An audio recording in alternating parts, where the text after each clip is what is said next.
For those of you who don't know Lynne, I can tell you a little bit about her, and she'll tell you about herself too. But it's about the treasures that are right within our reach, right at our fingertips, right? Lynne is an earth shaker, right? Born in Evanston, Illinois, right? That's right. Right, Evanston, Illinois in the 1950s, and was raised at as she self-described, a very privileged family. Her father was a big band leader, right? But tragically lost him when you were 14 years old. And that is a seminal way that's affected your whole life, right? And in her book, her new book, Living a Committed Life, Lynne talks about that spiritual journey of loss and the spirituality that came as a result of it. I've known of Lynne's work for years because I read The Soul of Money, which came out in 2003. But it wasn't until December that I got to meet her in person down at the Modern Elder Academy, where we had a wonderful week. There's a bunch of our friends online. We can wave to all of our soul siblings online, and they're there. But it was transformational for me, Lynne, to realize that we've been here in the same city for years, and it took going to another place for us to meet, right? And there's only one of us here, I always say. There's only one, right? And that's why I asked the music team to sing that song, because that power is so incredible. But what I really would like everyone to know about you is you talked about yourself as a pro-activist. You are definitely an activist. For those of you who don't know, she was a fundraiser for the Hunger Project for decades, and she was committed to ending world hunger, right? And she has taken great strides about that. But then in the midst of that, what she thought was going to be her life's whole work, she got a call. She got a call to do something more, to do something bigger. And like many of us, and there's many stories in scripture about this, we sometimes resist the call, right? But when the call is persistent, it is undeniable. And then she started the Pachamama Alliance with a group of other people and her husband, who is the CEO of it. And it's about protecting the Ecuadorian rainforest and the indigenous people who live there. And she is a force to make the world a better place. Would you mind telling everybody, because you shared it with me and all of my friends at MEA, your stand? My stand. Your stand. Okay. Well, first of all, thank you so much, Ken, for inviting me here. And thank you all for welcoming. I'm sure everyone who walks through the door feels like, oh, wow. How cool is this? Wow, there's food, there's music, there's this beautiful building, there's this warm embrace, there's all these generous and loving people. My God, how wonderful. So please accept my gratitude for your welcome and just your existence. I think we need to tell everybody about this place, so I'm going to do that. Thank you. Thank you. And then secondly, thank you, Ken, for inviting me and for making a space for me to be part of your community. What was your question? I forgot. Your stand. Oh, okay. So, well, I distinguish, first of all, this thing called proactivist. I'll just a little bit define that and then get to my stand. I've been lucky, fortunate, blessed, all those terms that we all use when you're in deep gratitude for your life, to be in the presence of really extraordinary people along the way in my life. And it's been a gift to me to get involved in ending world hunger through the Hunger Project, and now work with indigenous peoples of the Amazon to preserve not only the Amazon rainforest in Ecuador and Peru, but the sacred headwaters of the entire Amazon rainforest, which begins in those two countries and stretches all the way across 9 countries, all the way across the continent of South America to the Atlantic Ocean from the Pacific Ocean or from the Andes. And this particular stand of primary rainforest, which is roadless and pristine and very, very powerful, spiritually powerful, ecologically powerful, a source of enormous beauty, is the source of the whole Amazon system, which is larger than the United States, and survived the Pleistocene era, the Ice Age, and served as a kind of a Noah's Ark because millions of species migrated to this particular stand of rainforest and survived the Ice Age. And then this place repopulated life after the Pleistocene era and began what's called the Holocene era. These are these epochs, ecological and anthropological epochs. So I've been fortunate enough to work on ending world hunger, really in the kind of breakdown of the human condition, and now work with indigenous people of the Amazon to work on the breakdown of our relationship with the community of life in the natural world.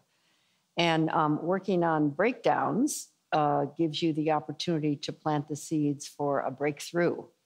And so I'm a stand for a breakthrough in all of the big breakdowns we're going through now, the meta-crisis, the pluri-crisis, the multiple crises we're living through are the kind of ultimate breakdown that really wanted to happen, has been waiting to happen because, as you all can feel, or you wouldn't be sitting in this beautiful place, we're in a kind of a deep spiritual breakdown with who we know ourselves to be as the human family, and we've kind of lost our way. And so all of these crises are related.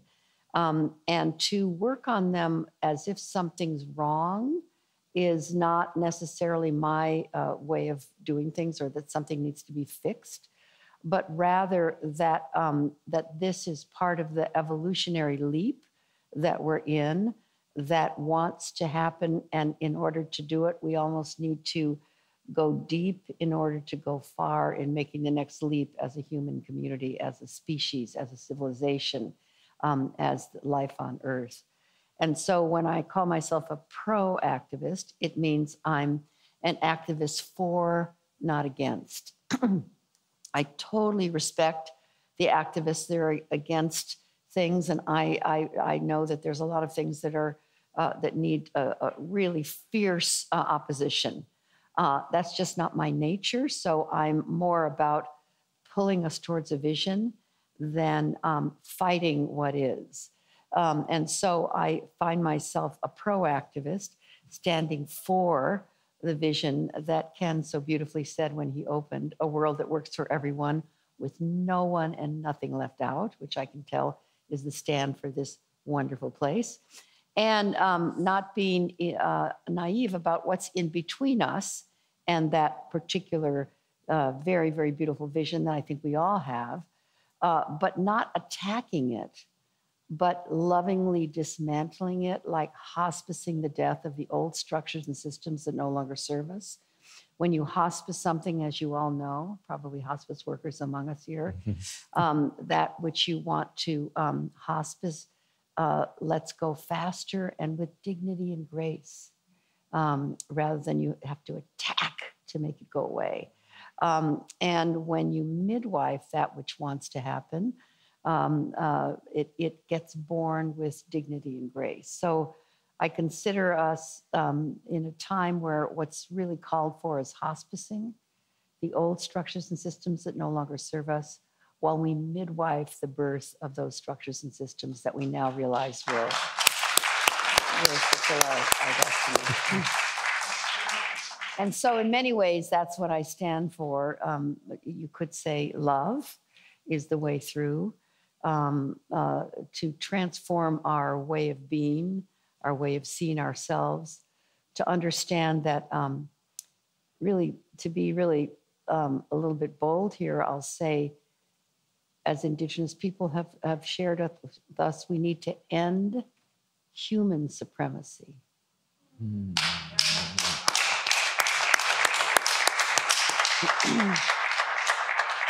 And transform it into human responsibility and sacred reciprocity with the community of life and the earth herself.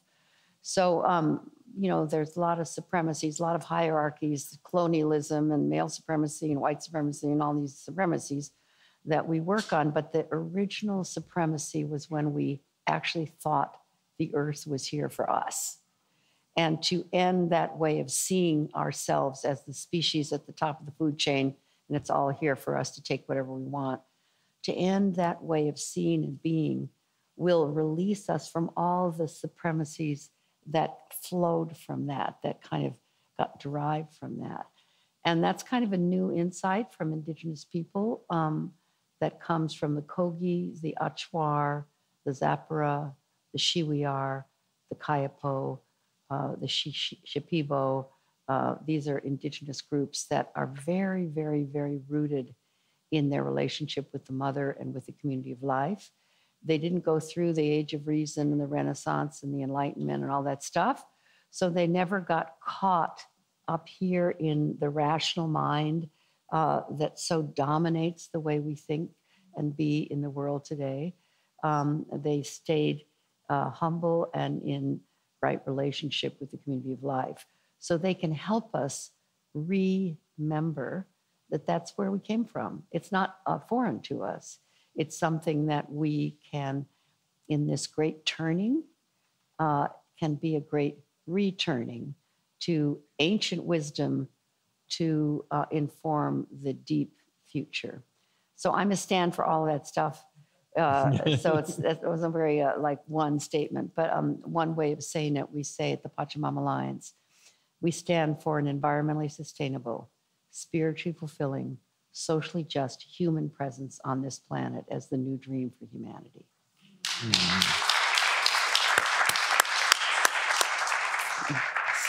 And what I love about that too is it comes from your teaching, that comes from your previous life. I always talk to the community here about too that everything that's happened in your life brings you to the perfect place for right now. And your work in the Hunger Project brought you to this work that you do now.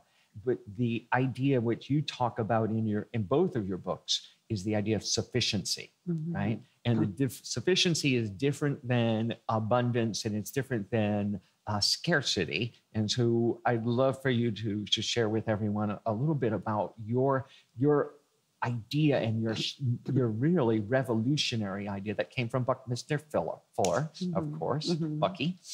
And we're big fans of him here too. So good, yeah. Good. Well, I was lucky enough to know Buckminster Fuller, so that's kind of like, I can't even believe I got to do that. And I was you could say, sometimes I say I was a student of Bucky, but that's not really true because I didn't really understand what he was talking about almost ever. So I was a very poor student. But I was a fan, a beloved follower of his way of being. Bucky Fuller lived in the 20th century, and I really didn't meet him till he was in his 80s. And I heard him speak at the Marin Civic Center across the bay. And when I heard him speak the very first time I saw him, he made a very particular statement that we had passed a particular threshold in the human journey. And the threshold that we had passed would change everything. And this was in the 70s. So it was when, when I look out there, I see most of you weren't even born yet, but I was.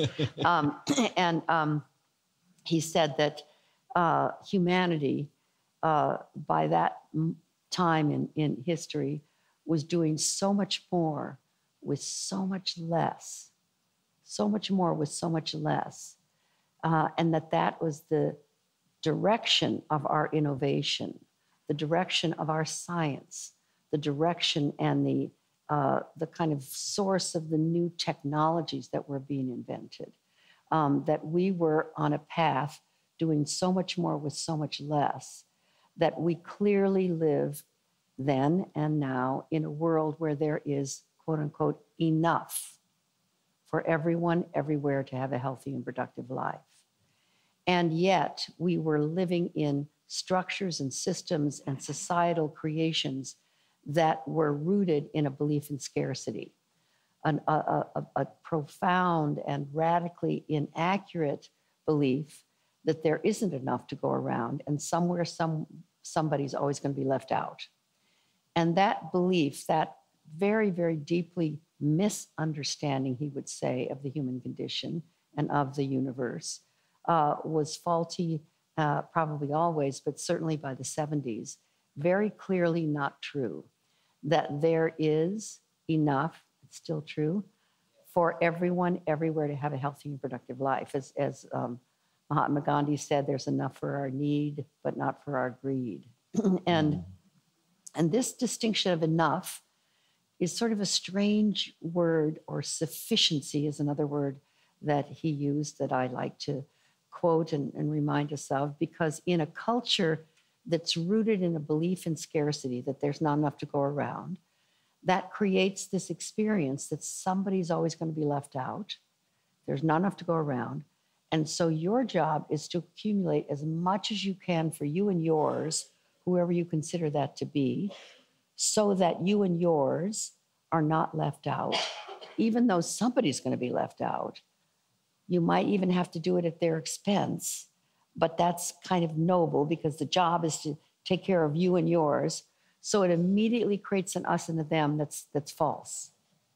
And that's the first law, or the first rule, misunderstanding in what I call the toxic myths that make up a culture of thinking that looks out in the world and says, we don't have enough money, we don't have enough time, we don't have enough love, we don't have enough sex, we don't have enough vacation, we don't have enough market share, we don't have enough this, we don't have enough that. That we live in a culture that promotes there's not enough, it's not enough, you're not enough, there's not enough, it's not enough, you're not enough, there's not enough, it's not enough, you're not enough, that eventually starts to seep into your soul and you start to think, I am not enough. And creates a deficit relationship with ourselves and with the world. So we start to think we've got to have more. We've got to have more. We've got to have more. And the second toxic myth in the great lie of scarcity, first is there's not enough. Second is more is better of anything and everything. And advertising and marketing, if you're in those professions, you're doing a great job of making sure we think we need more of everything all the time. And then the third toxic myth is that's just the way that it is, and there's nothing you can do about it but play the game, but buy in. And so when Bucky started to talk about this mythology of scarcity, and that the economic system is built on scarcity, that's clear. But the education is built on scarcity, educational system. The governance systems that we're all sort of caught in is based on scarcity. Our political systems are based in scarcity. If you look all the way through the cultural sets inside of which we live, the cultural institutions, they're all rooted in this belief that there's not enough to go around and somebody's going to be left out. And Bucky made it very clear that that's no longer viable or no longer true, maybe never was. But he said in 1976 that it would take 50 years, 1976, do the math, 50 years or more, somewhere along there, for all of the great institutions of humankind to become so dysfunctional because they're rooted in this you or me paradigm. Either you make it at my expense because there's not enough for both of us, or I make it at your expense because there's not enough for both of us. Two, on the other side of this paradigm shift, a you and me paradigm, where you and I can both make it at no one's expense. That's kind of like a dream world, except that Bucky said, no, that's already the case. But our institutions don't recognize that. And he said it would take about 50 years for them to become so dysfunctional that they would start to fall apart one by one. We wouldn't be able to fix them. We wouldn't be able to prop them up any longer. We would need to create a whole new kind of civilization based in a you and me paradigm, a world of sufficient resources where everyone everywhere can have a healthy and productive life. A world of sufficiency, a world of enough. Now, let me just make sure that you understand when he said enough, he's actually not talking about an amount, nor am I. I'm talking about a way of being and seeing where you see that you are enough, there is enough, we are enough, And from there, we can develop and grow and share and contribute. In fact, the principle of sufficiency, which is in my book, if you read it, is if you let go of trying to get more of what you don't really need, which is what we're brainwashed to want more of, it frees up oceans of energy all tied up in the chase to turn and pay attention to what you already have. When you pay attention to what you already have, when you nourish what you already have, and when you share what you already have, it expands. Another way of saying that is what you appreciate appreciates. And that's what you're teaching here. That's what you were singing about. That's what this music brings into our hearts and souls. The fullness, the oneness, the completeness, the integrity of the human journey, even if it's rough sometimes and tough. That's what we need to keep developing our experience of we are enough, we have enough, and that's the opportunity to share who we are with the rest of the world. So that's the distinction of sufficiency. That is what I think the radical, surprising truth, rather than the misunderstanding or even call it the lie of scarcity that's promoted in a consumer, money, commercialized society that we're kind of caught in. But when we let that go and put that aside, it'll be waiting for us when we go out the door onto Page Street and find our car and all that stuff. But that's not really what's really true in my view. And so everything that I've heard here so far in this beautiful service, in the music, in your words, in the words of your CEO, in the words of and the feeling of hugging and touching you all, we are enough. There is enough. And from there, we grow and share, and we can experience true prosperity. Right?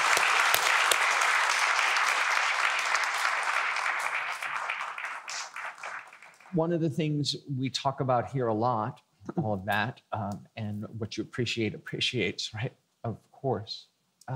But one of the things we talk about is that, yeah, we all want the world to be changed. We all want the world to be different. We can see the dysfunction out there.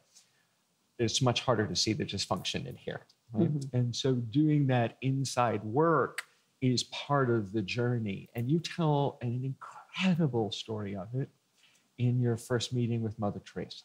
Mm-hmm. And I was wondering, and you share it in both books, both of your books, and it is powerful because of that awakening you had. Mm-hmm. And if you would share that. Yeah, I'd love I got to watch the clock because this is a long one.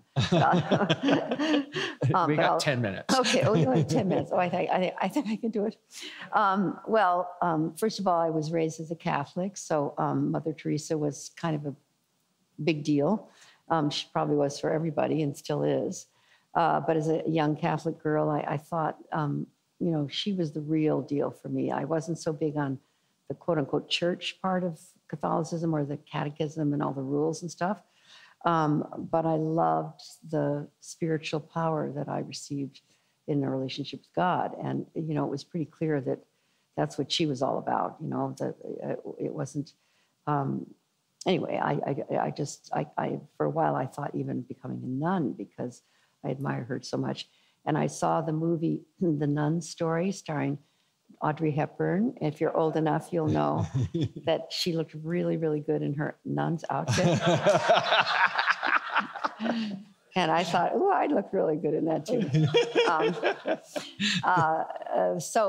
Anyway, I did become a nun, as you can tell. But when I started working on hunger and poverty, I found myself in India, as most people who take up that cause find themselves there, or sub-Saharan Africa. And when I was in India, for the first few visits that I made, and when I was a young pro-activist, I realized, gosh, I'm in India.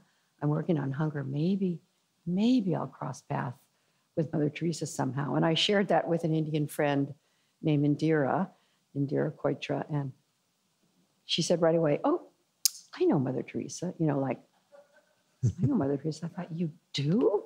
No, Mother Teresa. And I was so honored to meet someone who even knew her. And she said, I'll arrange a meeting the next time you come to India. And so a couple of years went by, and I was always thinking in the back of my mind, gosh, I got to call Indira. I'm going to India. And then one year when I was in Delhi, where this woman, Indira Koitra, lived, I called her and I said, I'm here for some meetings with UNICEF. I just wanted to check in with you. And she said, oh, perfect. Mother Teresa's here at her orphanage for little girls under 2. So I'll arrange a meeting. I'll arrange a meeting tonight. And I immediately froze with fear. I hadn't been to church in 10 years. I hadn't been to confession. I had, you know, all these sins I needed to acknowledge. I hadn't been to communion. I mean, you know, I was a complete heathen. I thought, I can't meet with Mother Teresa. I got to go to church. So I canceled everything. I practically bathed myself in holy water. I did, you know. And by the time the meeting was at 7:30 at night in her orphanage in Old Delhi, and I was staying in what's called New Delhi. So I had 45 minutes in the car to get totally terrified and try to figure out what I was going to talk to her about, and was I pure enough? And you know, I just went into some sort of weird catatonic state. But then when I got to the square in Old Delhi, where her orphanage for babies under 2, unwanted girls under 2 years old, I saw the door across the little grotto, the square, with the picture of Mother Teresa, where, remember her blue and white sari and her beautiful, you know, little withered hands. And anyway, I saw her picture, and I was immediately in tears, thinking I was going to be with her. And I walked across this grotto, and I'm a trash picker-upper, probably you are too. And in India, it's a big job.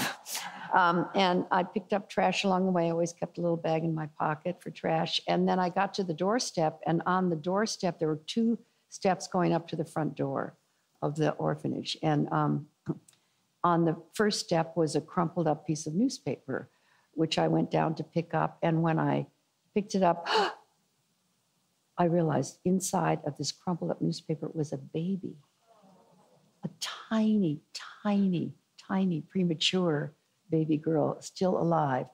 And I know it's hard to imagine this, but just a little bit larger than my hand. She was so tiny. It was like the tiniest human being I'd ever seen. And she was alive. And I knocked on the door, and I wrapped this little baby in my shawl. And as soon as the door opened, I said, this little treasure was on your doorstep. And the nun who accepted the little child said, I said my name, and I said, I'm here to meet with Mother Teresa. She said, well, I'm so sorry. Mother Teresa is not here. She went to the local jail to bail out some prostitutes, local prostitutes, because we need more. We've got so many children here. We need some help. And while you're waiting for her, she will come back. Could you help us? And I said, of course. So they put an apron on me, and I walked through the orphanage, and there were 39 iron cribs. I counted them, with little plastic mats at the bottom, and then plastic, like gymnastic mats on the floor. And there were babies everywhere, little babies, all girls. There was one boy, and probably 50 babies. I mean, a lot of little ones. And I don't remember, and they're all under 2, so they were really babies. And I don't remember hearing anyone cry. I know that's impossible, but it was like being in heaven.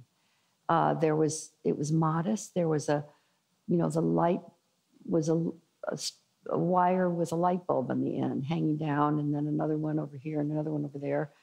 And then just very, very modest. But it was like being in heaven. It was so loving and so tender and so beautiful. And the nuns and the lay people were tending to these babies, and they stationed me by a whole line of sinks, because they were washing all the children, bathing them. And so they were singing, the nuns and the lay people were singing, and they passed the little ones down the line. And I was there at the rinsing station. And these are babies that didn't have fingers or toes. And sometimes the nose was missing or they were deformed in some way.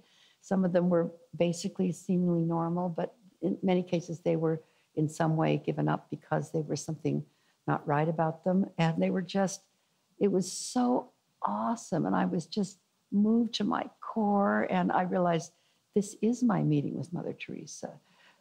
To know her was to know her work. And I was just in absolute bliss. And they were singing, and it was just awesome. And then someone tapped me on the shoulder and said, "She's here." And then immediately, she's ready for you. So I turned over my little charge, took off my apron, and I went down a corridor to a long, skinny hall. And in that long, skinny hall was a wooden table with 2 chairs. And I sat in one and waited for Mother Teresa. And looking down the long hall came her beautiful old Labrador retriever, which was her favorite companion, her dog, with a little gray beard, wonderful old lab. And then right behind the dog, Mother Teresa, little Mother Teresa, all bent over with osteoporosis. She was about 4'3". 4'3". She was so tiny. And I ran to her and knelt before her. And when I was kneeling, I was just about her height. And she tapped my head. She said, "Get up, get up." She took my hands and she took me over to the table and we sat down and we began a conversation that I don't really remember because I was crying so hard. I was just so moved. I was in some sort of altered state. I was suddenly, the Holy Grail was right there in front of me and I was okay. I wasn't a heathen anymore. I was forgiven for all the years I didn't go to church. And it was total bliss. I was in heaven. And then there was this loud scuffle, loud voices, and a strange, very strong aroma behind me on the other end of the hallway. And I heard these angry voices, loud, angry voices from people who were from India natives, but not Americans or anything, but people who were really being rude. I could hear that they were angry. And then into our wonderful meeting came a very large Sikh man with a turban and a big topaz right here, a giant topaz.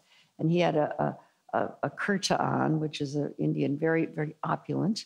And then he had a ring on every finger, including his thumb. I remember that. He was very, very overdressed, overbearing, overweight, over everything, over. And then his wife, she was also extremely opulently dressed, and she was very large in both directions.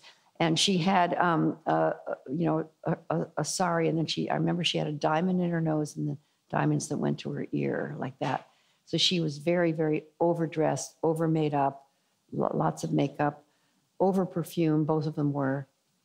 And they were really, really loud and rude people, actually, entitled, loud, wealthy, domineering, entitled people. And they came bursting into my meeting with Mother Teresa. And they didn't say hello or anything. They just handed me an Instamatic camera, if you remember Instamatic cameras. And they said to Mother Teresa, the woman said in a very loud Indian voice, "Mother, we didn't get the picture you promised. We're back for the picture you promised. We must have that picture you promised." And so this woman pulled up Mother Teresa by the elbow from her chair, placed Mother Teresa between her and her gigantic husband and her gigantic self, and then here's little Mother Teresa in the middle, and handed me the camera and said, "Take the picture." And it was so rude and awful, and I just hated these people. And I took the picture, and then the woman did what I thought was unforgivable. She said to Mother Teresa, who had osteoporosis and was all bent over, she said, "Mother Teresa, chin up." And she went like this and held Mother Teresa's chin up while she told me to take another one. So I took another picture, and then they left. They grabbed the camera and they left. They didn't hug her. They didn't thank me. They didn't say goodbye. They were just horrible, horrible, rude, awful, terrible people. And I hated them. I really hated them. And my blood was boiling, and I was so angry. How could they? Who were these people? How dare they treat her that way? This is going on in my head. Mother Teresa's just fine. She sits down. I sit down. My head's going, and then I tried to calm down, and then she and I completed our meeting, and I hugged her, and I went through and thanked all the nuns and the babies, and I got in the car. And on the way back to my hotel, I realized I had the most profound teaching of my life, that I had found myself in a place of absolute unconditional love in her presence, overwhelming love, a state of almost profound bliss and nirvana. And then seconds later, I had in her presence an experience of profound hate. And that wasn't the case for her. And when I got back to my hotel, I wrote her a letter thanking her for the teaching of the way she was with those people. And she wrote me back, and she said, you will always be naturally drawn to the less fortunate, the marginalized, the people living in poverty, hunger. That's your nature. But you must expand your circle of compassion to the wealthy, the entitled, the overbearing, the rude. The vicious cycle of wealth and entitlement can be as intractable and as painful and has as much suffering as the vicious cycle of poverty. They need your love too. And I realized that she saw Christ in their faces. She saw Christ in every face, in every face. And I couldn't see Christ in those people. And she told me that my circle of compassion needed to include everyone, especially those people that they were as hungry and desperate for love as anyone else. And ever since then, I have had the privilege of working with all kinds of people, including people of enormous wealth. I have the privilege of working with some of our billionaire families today, and they are riddled with pain, abandonment issues, addiction issues, a kind of pain that looks glamorous, but is probably hurts as deeply as anything any of us know or have known.